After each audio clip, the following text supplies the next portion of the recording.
Hello everyone. It's pleasure to start our first ever live with an international guest with us, and it's pleasure to have you all with us also. Let me introduce you with our multi-talented guest named Fisayo. She is a multi-talented creative writer, contributor, editor, and someone who has done remarkable things in the literary world. So, Fisayo, how are you? How are you doing?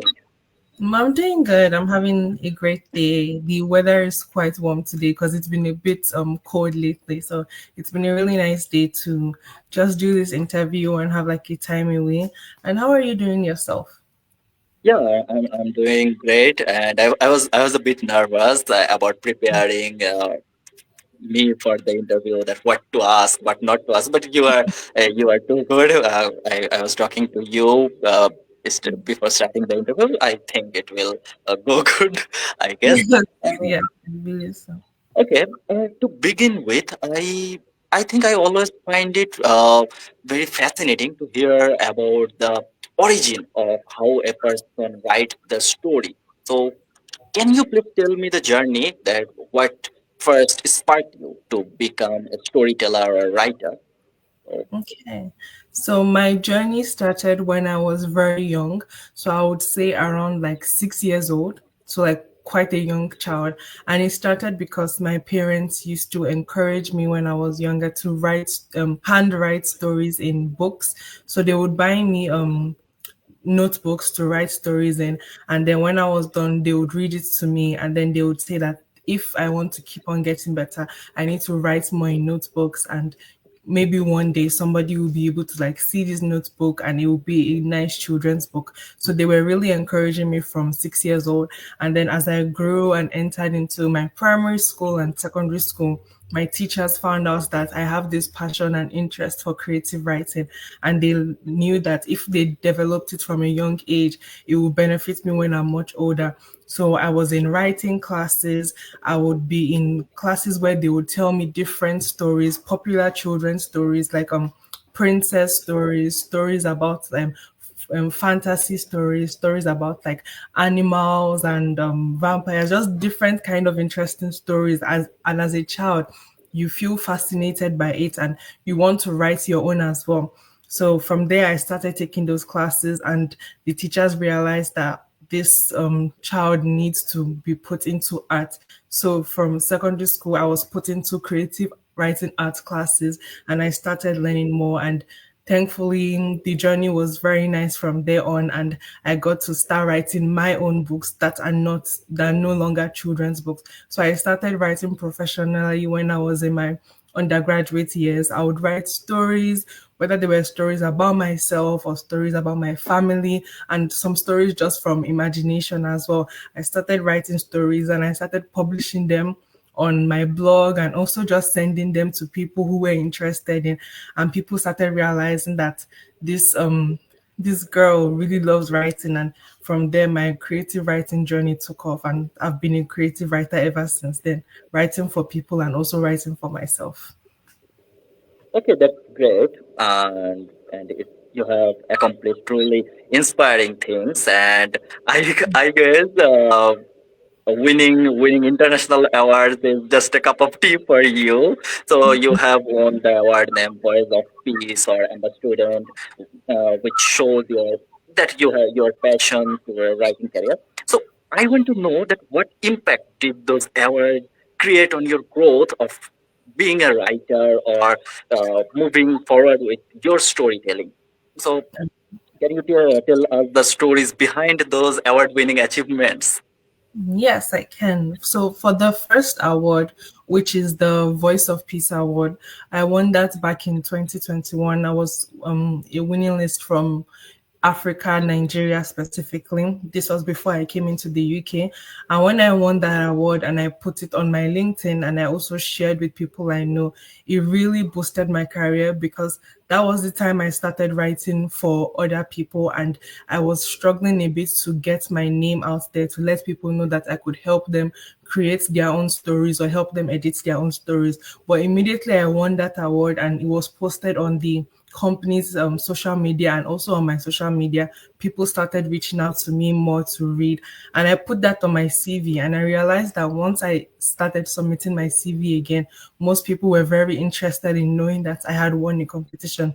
And it became easier to write for other people and easier for people to take me more seriously as a writer. So it was a very life changing thing for me because that was my first competition I've ever won in my life. So being the first and having that in 2021, since then it's been so much easier to allow people to take me more seriously and know that I truly am passionate about writing. And then the Amber Scholarship, which I just won last year, the Amber Scholarship competition, I just won that last year. And that prize has done so much for me because the first competition I didn't win any money from it. I just won like the certificate. But for the Amber Scholarship, I was able to win money. And not only did that money help me study for a master's in creative writing in the UK, but since I have gotten that scholarship, I have found out that there were so many things about writing that I didn't even know. I thought I knew, but I didn't know them. And because of that scholarship, I've been able to be in communities and join communities and meet people who knew more about writing and who were able to teach me and who were able to congratulate me on that award. So I would say, even if the first one was life changing for me, the Amber Scholarship was much more life changing, especially with the money. So since then, I've been able to meet I've been lately recently I've been meeting some other people who do creative writing, and we have been sharing work. So they give me their work to read, I give them my work to read. So it's been really encouraging for me. Okay, you have mentioned that your master's in creative writing. So, is it a hard subject, or is it? Do you find it a unique subject? Because people always love to uh, study in engineering or medical science or other social science or other stuffs. So, being a student or being a person who is from a conservative family, did your parents supported you to achieve this career or to be a full professional writer? What's your thought regarding this? When I was younger, my parents had talked about me being a lawyer because, as you said, most parents want their children to go into more law, medical field. But then, as I got older and they saw that I was taking this thing seriously, and with the 2021 Voice of Peace competition, they knew that I wanted to become better because everything I had learned from creative writing was either from when I was younger or I learned it by myself. So I hadn't gone to like a proper big university to learn creative writing.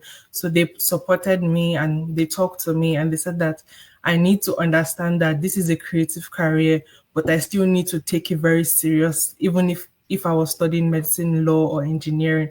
So I promised them that I would take it serious, and then they supported me to come here. And I would say the course is quite different from other courses because most other courses you would see like 400 or 300 and something students. My class is very small. We are like 30 something. We are one of the smallest classes in the whole school. So it's a very different course. We don't do things like theory exams. Most of our assignments are writing and then essays. So if you're someone who doesn't have that passion for writing, you would find the course very hard because that's all we do. We only write stories and write essays. We don't do anything else apart from that. But if you're someone who has that passion, then you would find the course interesting. And I wouldn't say easy because there's a lot of writing Yes, involved, that's but that's totally fair. it's better to it's better to have passion to do the course because it's not easy to dedicate yourself to it if you don't have that passion. Okay, one thing I really admire about you that you give back to the society or by monitoring young and emerging writers. So, as someone who guides the young people or young students to write and to do the creative stuff, what advice do you want to keep provide our community members to just start writing or to just start their career in writing or storytelling? So, what are the key steps for them from your Okay, so if you have just started writing, my first tip that I always give even students that I talk to is to try everything, in the sense that when you are writing, there are people who write romance stories, comedy stories, horror stories, mystery stories. Try and write as much different things as you like, because you don't know which one you are good at until you try everything. So if you feel like you're not yet sure which kind of writing you want to start with, try everything. And once you try the different kinds of genres, you would be able to find which one you enjoyed the most. And when you find the one you enjoyed the most, then you can work on developing that. So if you have tried all these forms and you see that you are more skilled in romance writing, you know how to use words that will attract readers, or use words that will make people feel like they are also falling in love in the stories, then make sure that you develop that. And of course, you can always explore other things, but always have something that you know you are very good at and you are interested in. Interested in is the most important thing. If you're not interested in it and you're just doing it because you think that that's the writing that sells the most, then you see you don't enjoy writing. So do something you enjoy so that you're able to progress in it and develop. And then I would also say that as a new writer, you should always have somebody look at your work, because I noticed that when you're coming, even as a developed writer as well, when you write something, the way you may put it on paper, you may think that that's the best way because like that's the way it came from your head. But once somebody else looks at it, they will be able to give you advice. Even if the person is not a writer, honestly, the person will be able to give you advice that you know that if you use it and you edit your work, it will make that work better. So that's like my top two tips I always give new writers. Try everything, write what you enjoy, and make sure that you have other people who look at your work. It doesn't matter who the person is, even if it's your family or your friend, let somebody else look at your work so you can get that advice you need to develop your work and write better. So yes, that's my Okay. two. Thank you so much for sharing this.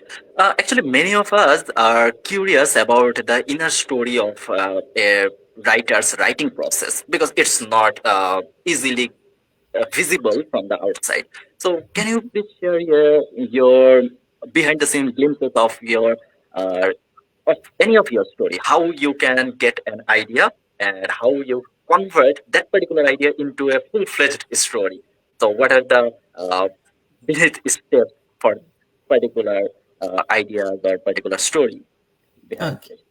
So I'm writing a story currently. So I would describe the writing process that I've been Okay. using for that Sure. story. So this story, it first came to me as a dream. So the thing about me is that when I have very random dreams, I tend to write them down, because I know that if I develop that dream to something or change it to something else, it will become a very interesting story. Or if it's not a dream, just sometimes I just take walks. I walk along like the lake, or walk along a garden or any kind of wildlife, just walk, and then any inspiration that comes to me, I immediately write it down. So once I have that idea, I turn that idea into two sentences, because I realized that it's not always very easy to immediately change an idea to a story. So I changed the idea to two sentences, and then after two sentences, I turn it into a paragraph. And that paragraph is basically the synopsis of the story, gives me the whole summary of what I want to tell. And then at that moment, I then decide if this would be a short story or if it would be a long story. And if it's a Mm, short story, I use bullet points to now list this is everything I want to happen in this story. But if it is a long story, I don't use bullet points, I use paragraphs, and then I write in each paragraph, this is what will happen like on the first page, this is what will happen on the second page, this is what will happen on the third, until the end of the story. So just giving myself that outline and break expanding, going from sentences to paragraphs to probably like 3 4 pages of my idea. Once I have all that idea down, I now will start writing. And the way I write is that I divide my laptop screen into two. So in the first half of the screen are all the ideas I have, like the outline of how I want the story to go. Then in the second screen is just a blank page. And then I just start writing based on all the outlines. And once I start writing, I always try and force myself not to edit while I write. Because if I edit while I write, it becomes challenging to make sure that I am writing what I really want to.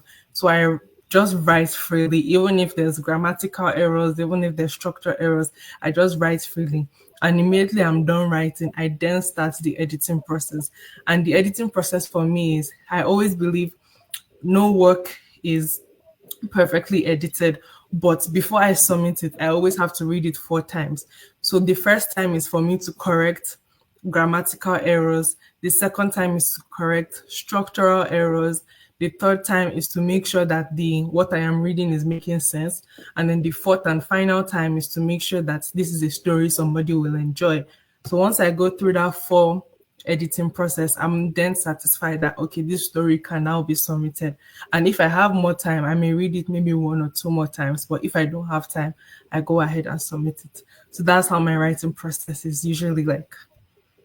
That's incredible. So I have a genuine question in my mind that don't you feel tired doing all these steps? Because it's just too, sometimes it feels too tiring, even if it's your passion, I know that, but still the process are too long actually because you need to follow at least 5 to 6 steps to Mhm. convert your idea into a complete story. So, Yes. It's sometimes I wouldn't, sometimes it is actually tiring because I can do all that process and maybe I'm only writing 2,000 to like 5,000 words, which is what I would call a short story and not a long story.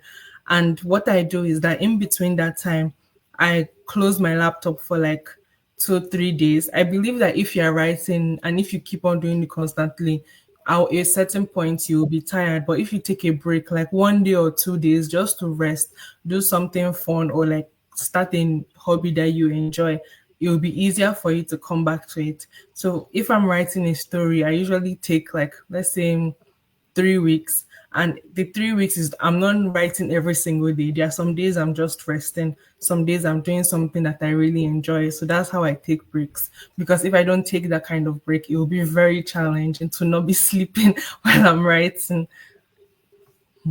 okay.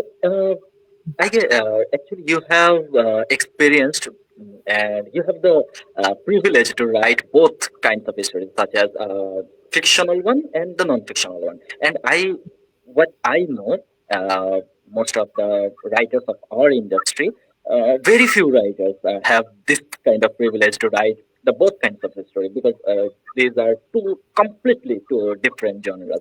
So, how do you manage writing this kind of quite distinct thing in demand and what's your style behind it? And I am curious to also curious to know that how do you differentiate these kinds of thoughts? Suppose if a thought come into your mind, how do you differentiate that?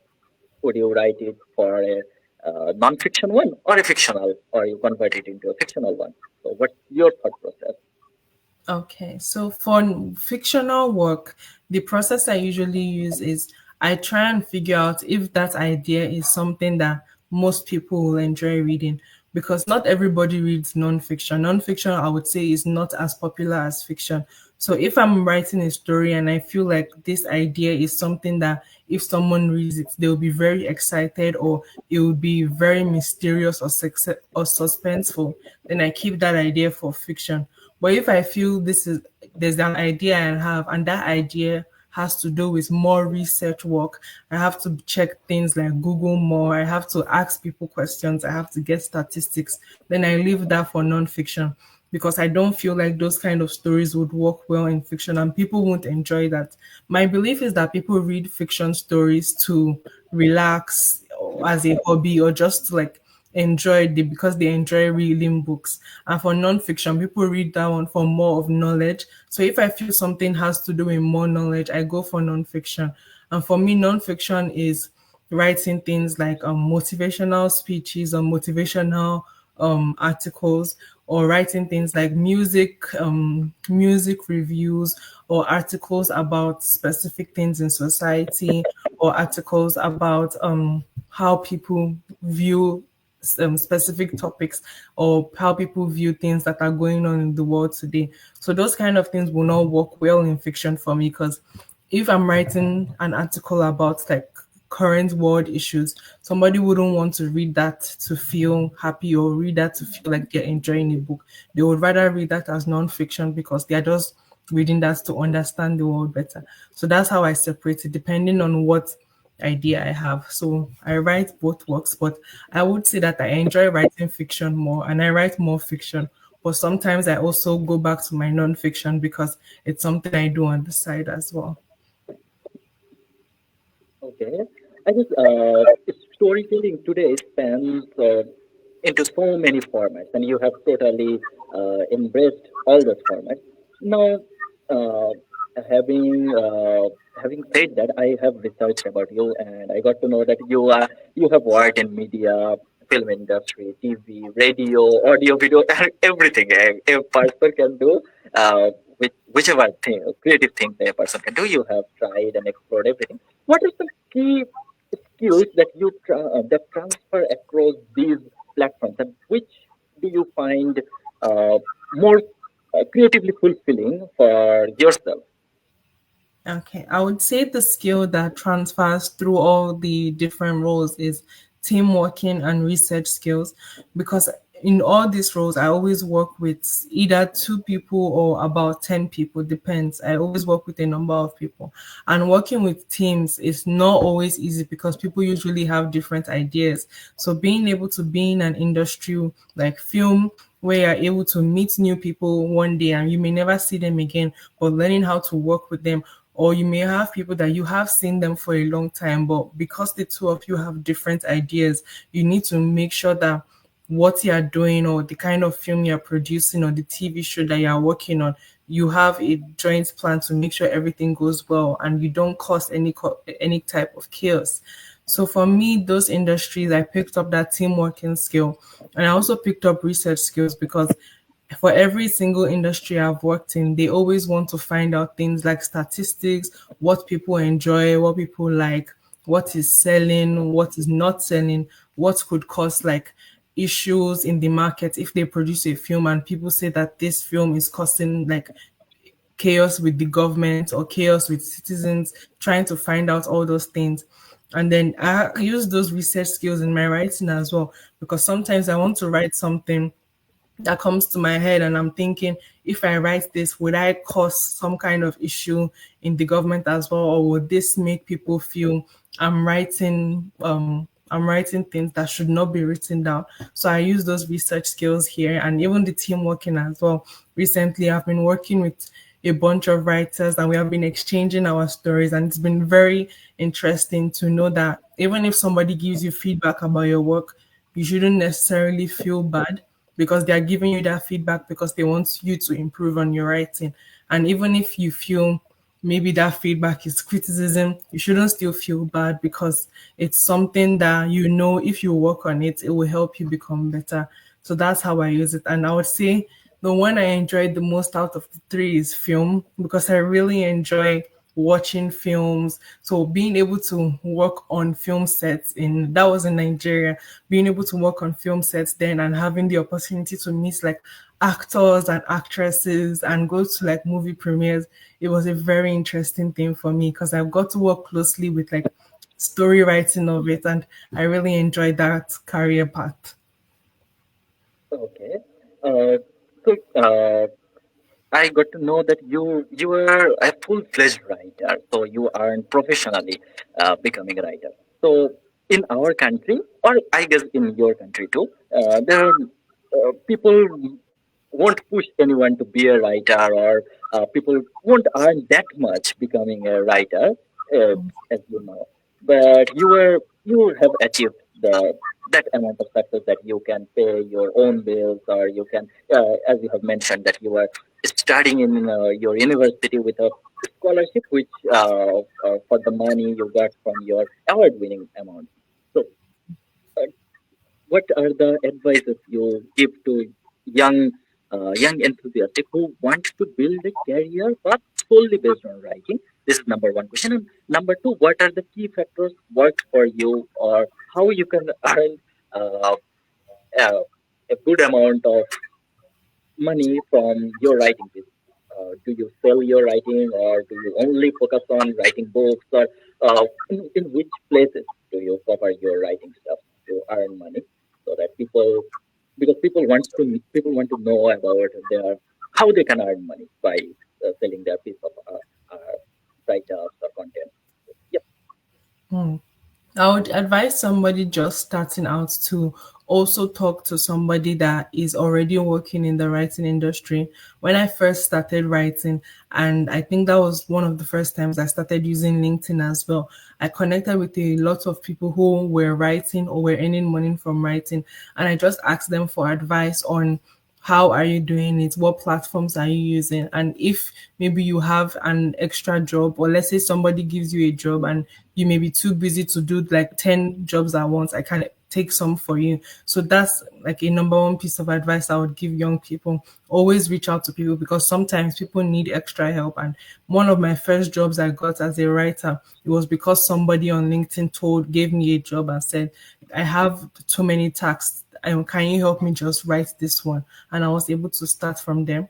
So that's for the first question. And the second question, I started, and apart from having people on LinkedIn, I also earn from freelancing, and I do this freelancing on apps like Upwork or Fiverr. So those apps, you create an account, and what I feel really helps is you create an account and you put in your profile all the things you can do, and then once you start seeing job opportunities, you apply for them, and always make sure that in your proposal you put exactly how, if this person chooses you, this is what they will benefit, this is what will make you stand out from other people that are applying. And sometimes it may take like a few rejections or so, but it's not like, don't give up even if you don't see that success immediately. For me, it wasn't something that was immediate. There was a time I applied before I got my first job on Upwork. I applied like up to 20 times before I got the first one. So as long as you keep trying, then that's possible. But I also know people who have gotten work from like their very first try or their second try. So LinkedIn and Upwork have been very good ways. And then also just connecting with people in person as well. There are people I've met at networking events that said, "Oh, I know somebody that needs to edit their book. I've met you today. Please, can you help them? And can I connect you with them?" So that's also a great way to make money, connecting with people physically on LinkedIn and also trying freelancing like Upwork, Fiverr. Those three things are my advice. Okay. Okay. Thank you so much. I guess uh, there are many people who commented. Uh, heard. Thank you. Thank you for joining with us. Thank you for joining. Love Road. Amazing. Yes. Thank you. Interesting discussion. Thank you. Thank you. Thank you, Razwana. Commented. Wow, this is incredible. Thank you so much, Aisha. And yep, I guess we have heard a lot of stories of success, but yes, there are other part of the coin too. So, of course, no creative path is without struggles, and I know that your journey has its own moments of challenges. So, can you please share that which are the recent challenges, or which are the major challenges you faced in your writing career, and how have you overcome those challenges? I would say the major challenge I've faced in my career so far is rejections. And rejections in the sense that, for I would use writing competitions for an example. There are writing competitions that happen every year, and there are writing competitions that happen once in a while.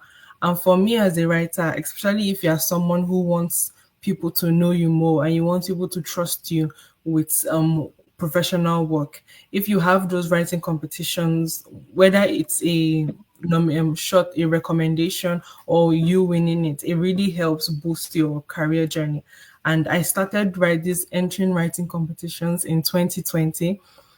I can't count how many writing competitions I've entered, but I would say that I have received so many. I am sorry. Unfortunately, we cannot take this story. Unfortunately, you did not make the list, or unfortunately, you did not win this competition. And as somebody who is starting as a writer, it's normal that you would feel sad or feel very hurt by maybe you're not getting the kind of recognitions, or you would even believe that writing is not for you and you're not a good writer.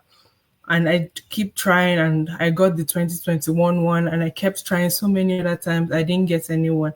And a funny story is that the Amber Scholarship, when I entered that competition, at that point I was already feeling down. I didn't really think I would win anything again because it had been a long time since I won the first one, and I didn't think I was going to have any success for writing competitions until maybe some years later.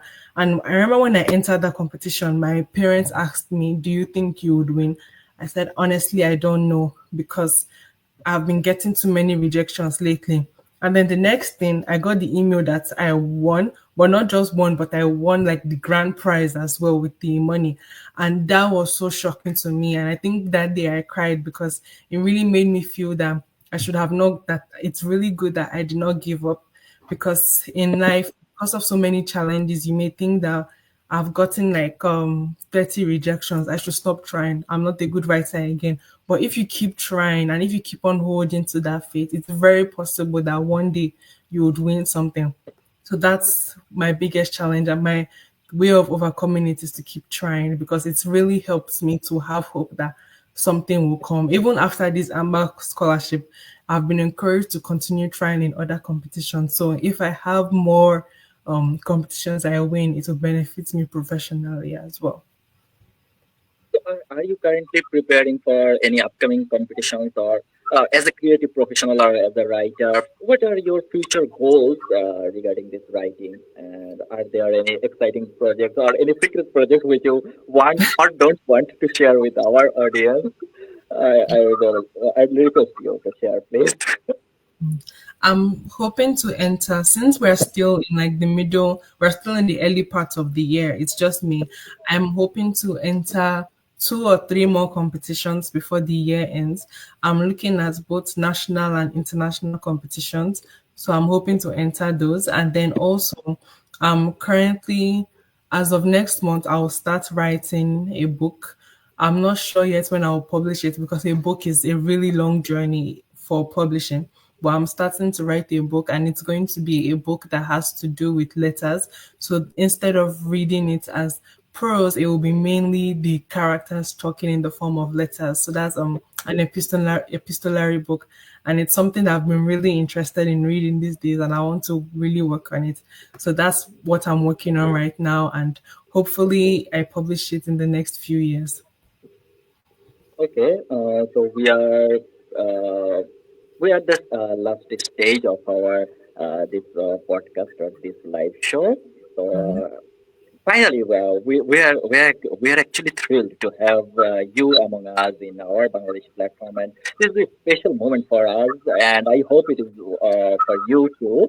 Uh, Last question I would want to ask that how does it feel to become a platform to be in our platform like Writers Club BD and connect with the Bangladeshi audience or Bengali literature lovers? So how did you feel?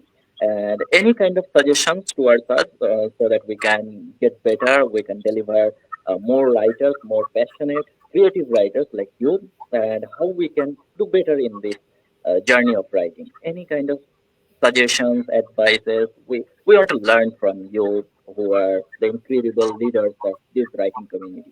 So can you please share those and just your thoughts about our platform? Okay. I When you first reached out to me, I was honestly very honored, because I did see the Facebook platform, and I also saw the group as well. And seeing up to 60K people as well, that's a very big platform for me. So it was a very big honor to be invited to this live show, and I can't say thank you enough. It's not I'm not trying to be humble. I'm honestly really grateful for this opportunity, because like I mentioned to you earlier, I enjoy talking about creative writing, because I've been doing it, like I said, since I was 6 years old, but I didn't start taking it seriously until just a few years ago when I was doing my undergraduate. So it was a really big honor, and I'm really proud and happy to be here. And I really like, from what I've seen on the platform, everyone seems to be engaging, and I've seen some books as well. Even if I don't speak Bangla, it's always interesting to learn new cultures and be introduced to international audiences. And if there's any advice I would give readers and writers of the platform, it's honestly, what I always say is don't give up, keep on trying and talk to people. The thing about being a writer is that most people see writing as something you do only by yourself, but I don't believe writing is something you do just by yourself. I feel it's something that with the help of other people or with the community, you'll be able to have that support. And with the community you have now with writing BD, people will be able to promote their book and have like this 60K audience. So don't feel shy to promote, even if it's a blog or just like a very short story and you're still working on writing your book or writing a collection. Share it with people, ask people for their advice, and you don't know, you can be like an international bestseller soon. That's community is very important. So that's it. Thank you, Fisayo, for sharing your time, thoughts with us. Your journey is truly inspiring and motivating, and we're grateful to have you with us today. And I will highly request you to share your writings and your write-ups, your promotional books, or any kind of piece of content into our group. We would love to read that as well. I don't know whether you use Facebook that much or not, but you can share it anytime if you want. And to all our viewers, thank you for joining with us. Thank you for supporting us. And until next time, take care. See you then again. Bye bye. Thank you for that. Okay. Thank you, everyone. Thank you.